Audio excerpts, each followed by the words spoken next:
Chuoineoisle agus a cháide. Bhfuil an fíorchaoin fáilte a choróid tróna ag an ócáid deas liturga, cultúrga agus ceolmhar a nacht.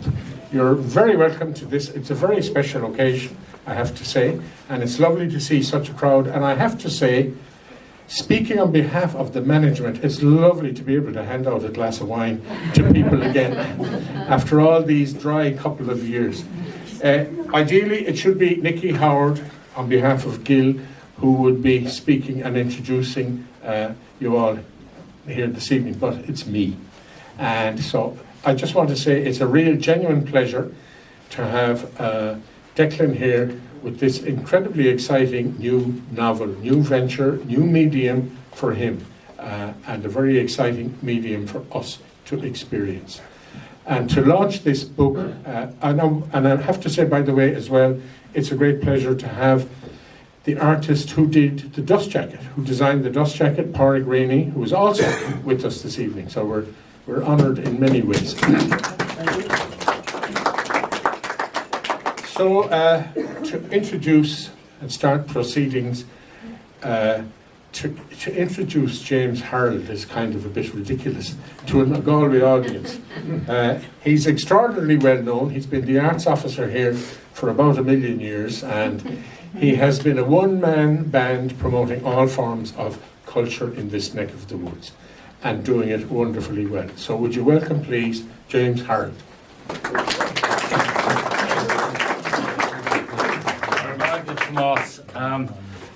Not only been the arts officer for 1 million years, but coming to Kennys for maybe 2 million years. I remember being age 2 or 3 and being put in by my father into a little cubbyhole in Kennys old bookshop, which was the religious book section, and left there while he was going to the antiquarian books.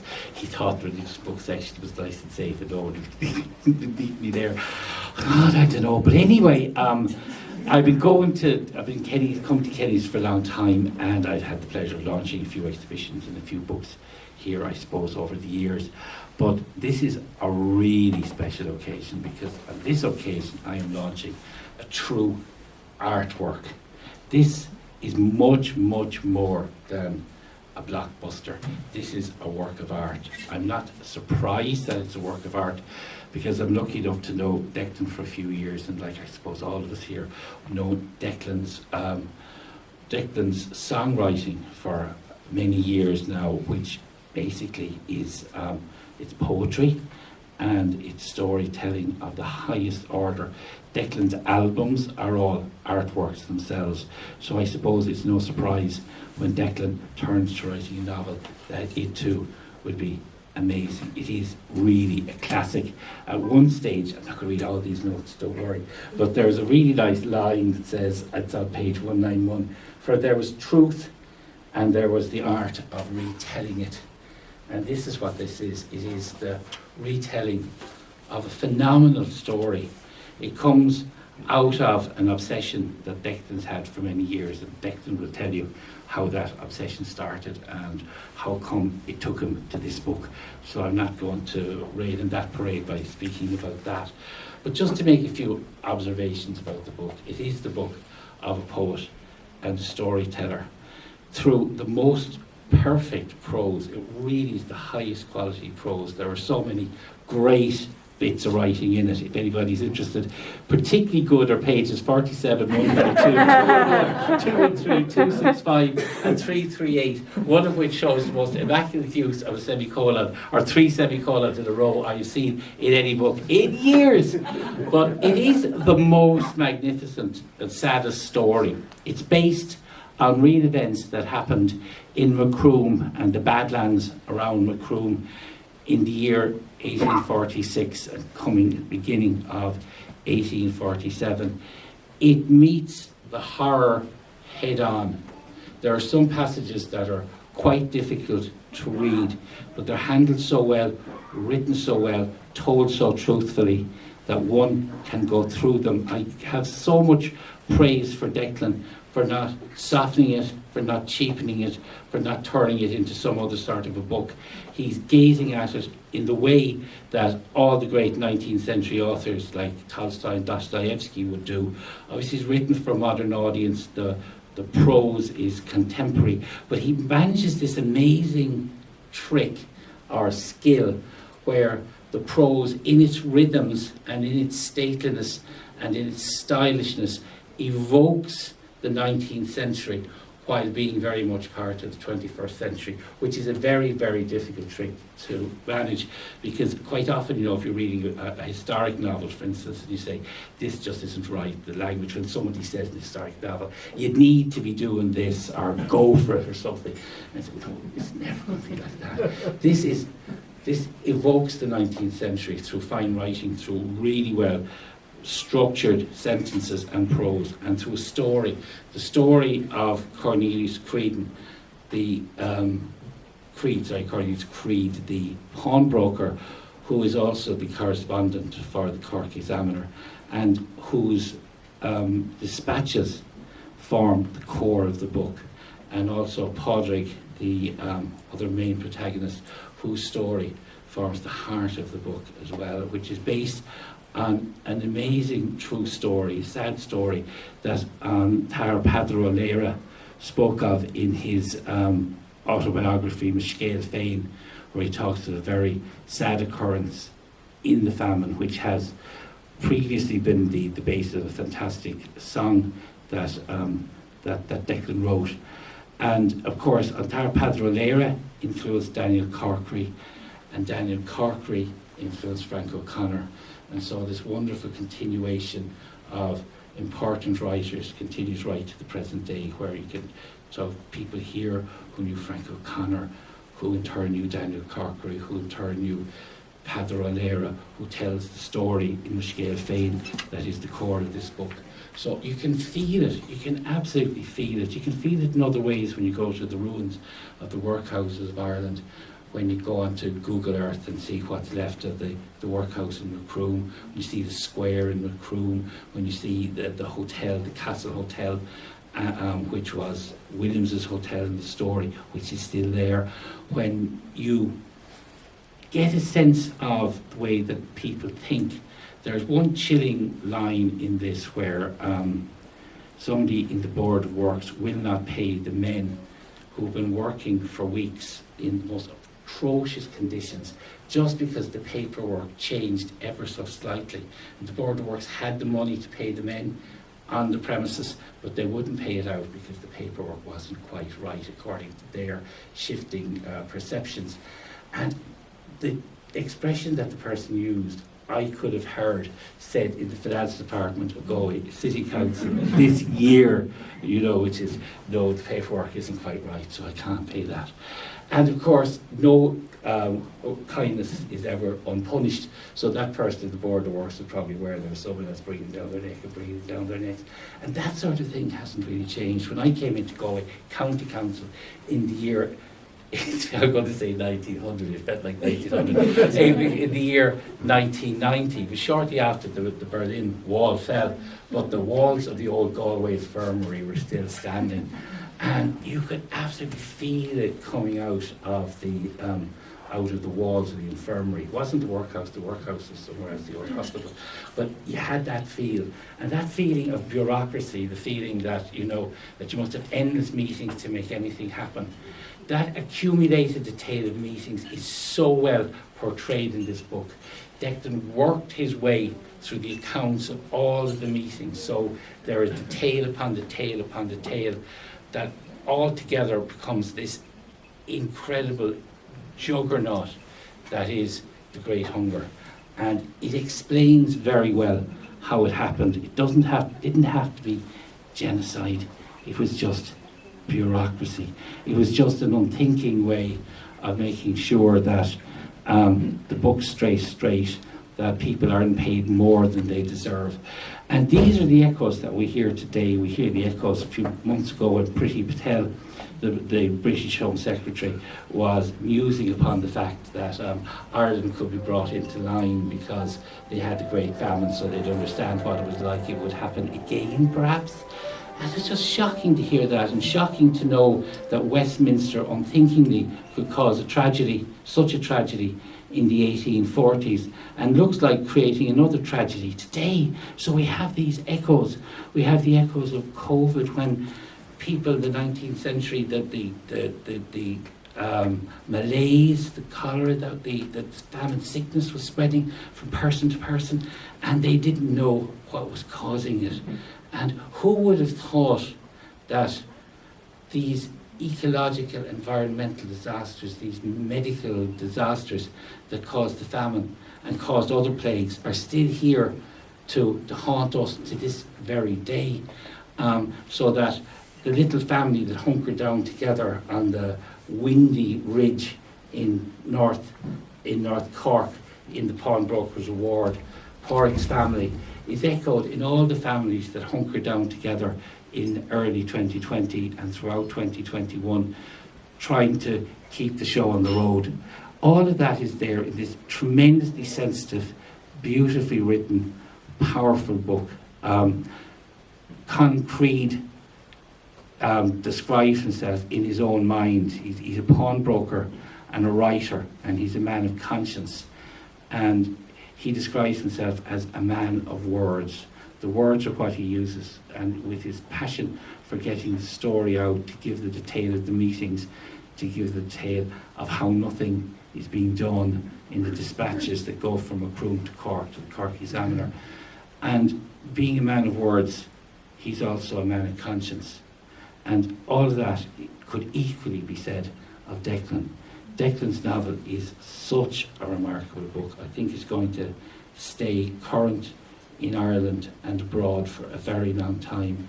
It's a major work of art, and it's a great honour to launch it. Mar sin tá an leabhar seolathe go hifigiúil inis, agus go cáirdeachas go Declan, agus go Gill, agus go Pádraig den clúdach iontach seo.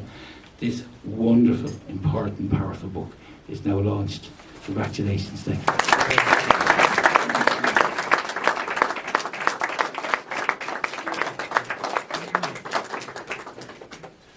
He never lost it, did he? Never lost it. Wonderful. Thank you, James. The book deserves that kind of backing. Honestly, I have read this book and it's wonderful. It's everything James described, beautiful. Highly recommended. And that's not just the bookseller in me talking. That is the reader in me talking. So I'd like to introduce you now to Conor Kostick, who is the man who edited this book. So when Gill got in touch with me and said, we'd like you to edit this book, it's a musician has written it, and it's about the famine, I responded with caution and great trepidation, because it occurred to me that there was at least 3 very good reasons to say no. One, would a musician necessarily know anything about writing? I mean, you know, we've all learned to write, but to really write, it's a craft that takes, you've got to put the hours in. And just because you've put the hours in as a musician doesn't necessarily mean you've put the hours in terms of writing novels. And then my concern also was that perhaps a celebrity would be difficult to work with. You know, they might have a very high opinion of themselves, and they might not be listening. And my third anxiety was, COVID was bad enough, but did I really want to immerse myself in 1846 in the famine? But I've said yes, and I'm absolutely delighted that I did, because I've got now an association with a work of art, as James says, is quite right, and you know, to have that association makes me so proud. And I was completely wrong on every point. Absolutely could not have been more wrong. Firstly, Declan is a fabulous writer. There's no question about this. James, like you, I found the prose extraordinary, really extraordinary. And I've seen a lot of manuscripts and I teach at the Writers' Centre. I've seen hundreds and hundreds of manuscripts. This is completely different. And if you asked me to emulate any canonical writer, I could probably do it. Right? I kind of know how they construct their prose. I could not emulate you, Declan, because you're doing something that I just don't fully understand, and it's so subtle. So it is a combination of having been immersed in the actual sources, which has given you just a sort of unconscious ability to speak the way that they were speaking in 1846, but it is combined with a modern lyricism, and that combination is just beautiful. So you'll find the prose wonderfully refreshing. It's a unique voice. So that was great. I mean, I was absolutely thrilled when I saw the manuscript and realised, oh no, there's no question here. This person can write. And then I met him. And those of you who know him will know he's not at all difficult to work with. He's the most humble, modest, unassuming person. Really a joy to work with. And the great thing about this commission from Gill was they didn't rush us. We live in an age of publishing which, on the whole, is not conducive to producing art. It's conducive to producing profit. And these two things are somewhat different. Publishing fast and many, many titles and throwing the titles out there and seeing which one sticks is generally a good strategy for a publisher, unfortunately. It's better because the way the market works is you get a tipping point on algorithms, and one book will fly, and that will pay for the long tail of all the rest. So what a callous, cold-hearted publisher will do is they'll just publish anything, and they put the pressure on the editor to turn it around really fast. So my typical editing experience would be maybe one meeting, and then back and forth with the manuscript with comments, This time, we had the space to treat it as a work of art. So the whole process was different. Funny enough, COVID worked in favour of producing a great book. That and the permission to not rush it. So we would meet every week on Zoom. And far from being an unpleasant experience, it was a joy. So I would look forward to our meetings. And it's great that James has mentioned the semicolons. Brilliant. Because sometimes we would spend 20 minutes talking about our semicolon. We had the space to do that. We had the time to do that. Should there be a semicolon here? That's a really good question. I'm not sure. Let's see what Tolstoy did, So it was like that process. But even better, it was a meta level of process that you don't normally get. So I remember reading John Steinbeck's autobiography with great envy, because he describes his relationship with his editor in that book, and he says that he met his editor and they went for lunch, and his editor started to raise questions with him about his philosophy, about his belief about human nature, and do you really need that character? Shouldn't that whole character be scrapped? Wouldn't it be better? So they were raising high-level aesthetic questions with and they had a relationship like that for 40 years.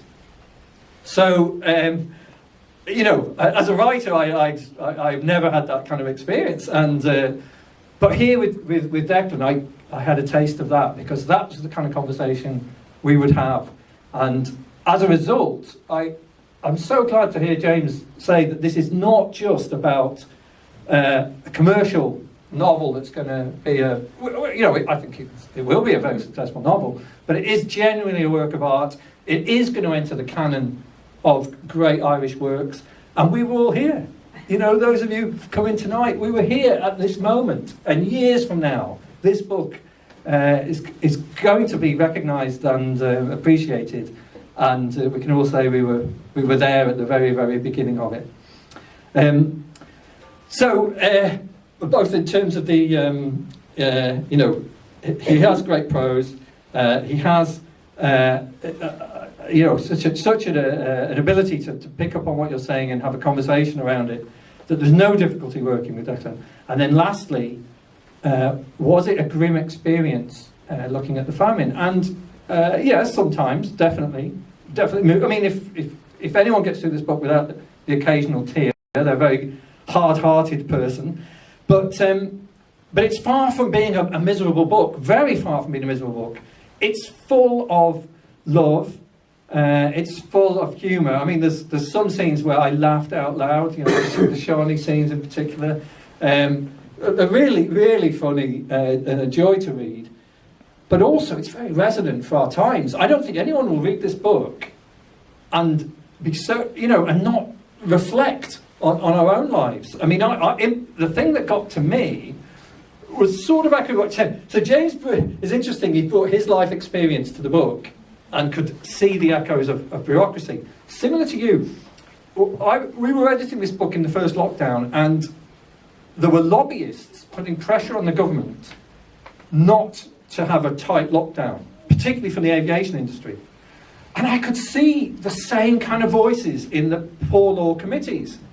And it wasn't so crude as their material interests would be undermined if they were generous and kind-hearted, but it was that their material interests filtered everything. So they just didn't believe the famine was actually that bad, in the same way that there were people who thought, oh, COVID's not that bad, because they were predisposed, I suppose. They have a filter that's going to colour how they view things. And I could see that happening in our times. So I think, that maybe that's just me, but I think readers will also be simultaneously enjoying it as a work of history, but also very much as a book about our times. I don't think any book about the Irish famine that was written outside of COVID will have quite the same reflection on 1846. It couldn't have been written in a different period. And it's more powerful because of living in the COVID era. So for those reasons, I'm absolutely honoured that I ended up having some association with this book. It's absolutely fantastic and a joy to have been involved and to be able to share it with you.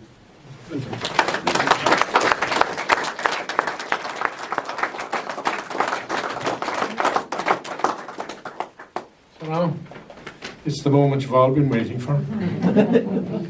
It's the author.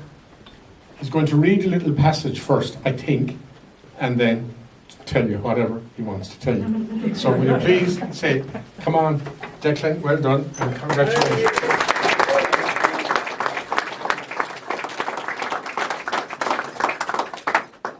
Thank you all so much for being here. Thank you to Tomas and the Kenny family for hosting us at this difficult time. It really means a lot to see so many wonderful faces here. You're probably wondering how I can stand here and hold my head on my shoulders after all that. It's because it feels like I don't know who they're talking about. But somebody told me once that to refuse a compliment is to insult the giver. And so I won't. I'll just say thank you so much for the wonderful words. I will start by reading a passage, and somebody else picked it. I asked a few people recently who had read the book what part they would read if they had to read it, and I got a few ideas. But we had a launch in Dublin on Monday as well, and I was forced and had my arm twisted to read the opening passage, but it turned out to be probably a good introduction, I thought. So I'll just read you a little bit of that. First chapter is called Every Sinew. A wheeze was followed by a gasping suck for air. With legs trembling, he felt himself lurch forward and stumble. Recovering, gasping again in pitch-black emptiness, an arm reached out, blind, grabbing at the air, but found nothing. Every sinew and every fibre of his body burned from the ground up. Each step was now a gargantuan effort. The cold and damp air of the night, blowing infrequently, was the only balm to the fire in his skin. Exhausted, his mind teetering on the edge of consciousness, heart bursting under the strain, each part of him had pushed the limits of endurance and might give way at any moment. A raging fever was consuming him. The choked pulse throbbed in his ears, the wheezing of his lungs, his tongue panting like a spent horse, the intermittent coughs and groans from within. Blood and vomit stained the taste of his cut mouth. One at a time, the effort to lift each foot up and over the grass tussocks, the strain of his eyes to perceive the ground in absolute darkness, an overwhelming urge to lie down. His body begged for rest, but he could sense the hill. It was just before him somewhere. He tried to focus on that, not the pain. But how? To climb it seemed impossible. If he stopped now, he would never get there. Oblivious as a fallen roof leaning on him to the unbearable burden, a dead weight pressed into his back. Somewhere in the depths of a dream, a voice chanted, Goran Nagapal, Diralee, the mirthful laughter of a little girl. Sheila, he called out. That's page 1.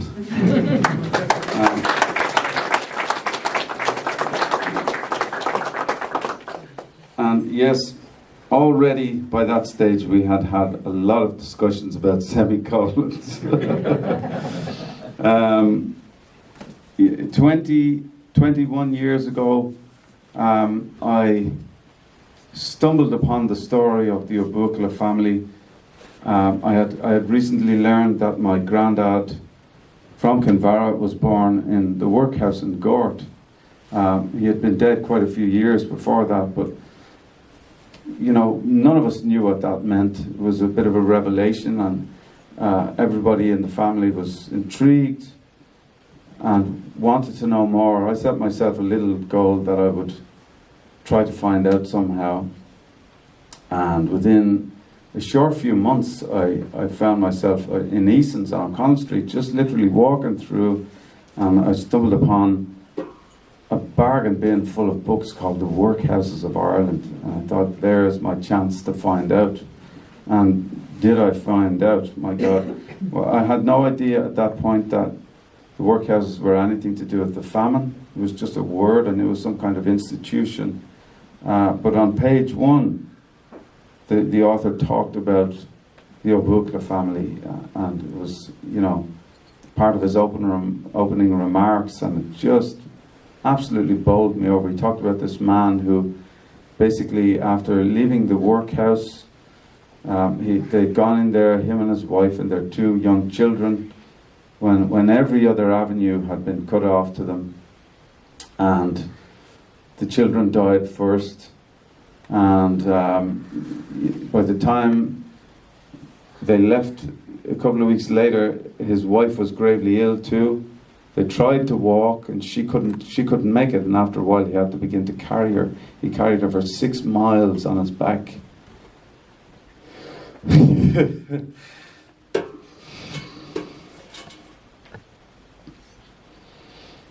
I thought that was very powerful.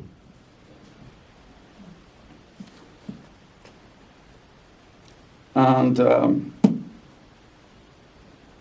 they said that he was found the next morning with his wife's feet held to his chest when he got home, and he was found dead with his wife's feet held to his chest. She was dead too, and the neighbour said it was as if he'd been trying to warm her feet. I probably won't say any more than that, but that's what made me do this. I want to say big congratulations to Padraig Grin, whose exhibition is on here. And it's almost, I could call it another coincidence, but it's not. And he did the woodcut for the cover. We've never met until today, and I'm honoured by his work and proud to meet him. I want to say thank you to these lovely men for their great words, and thank you to Nikki for asking me to do this. I obviously would like you to read it and to take one home with you. And if you do, please share the word about it. And thank you so much for coming here. Celebrating.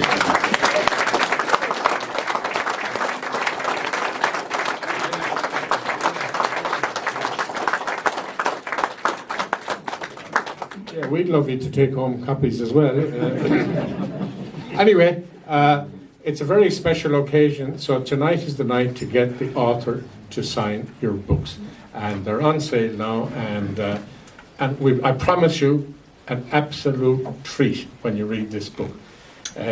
It's just a work of art, is what James described it as, and I couldn't improve on that. So thank you for your attention, Gurmila Mahagi, and enjoy the book when you get it.